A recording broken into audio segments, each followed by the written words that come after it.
Treasury bench থেকে আমাকে বলা হলো রাজাকার।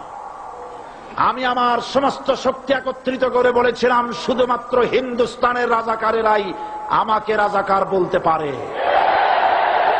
আমি বলেছিলাম 1973 সন পর্যন্ত আমি বাংলাদেশের কোন রাজনৈতিক দলের নেতা এবং কর্মী ছিলাম না।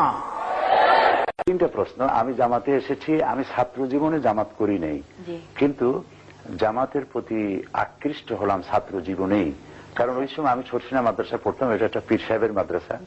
তখন আমি শুনতাম মাওলানা মওদুদী রহমতুল্লাহ আলাইহি তিনি এই বলেছেন সেই বলেছেন, বিরুদ্ধে অনেক কথা শুনলাম। তখন আমার জানতে ইচ্ছে হলো যে আসলে উনি কি বলেছেন। ওনার বইপত্রগুলি পড়লাম, দেখলাম যে ওনার বিরুদ্ধে যেসব অভিযোগ করা হয়েছে বইপত্রে সেগুলি নাই। তখন জামাতের প্রতি আমার একটা আকর্ষণ সৃষ্টি হলো। এরপরে আমার লেখাপড়া শেষ করলাম 1962 সনে, মাদ্রাসা শিক্ষার উচ্চশিক্ষা ডিগ্রি নিয়ে।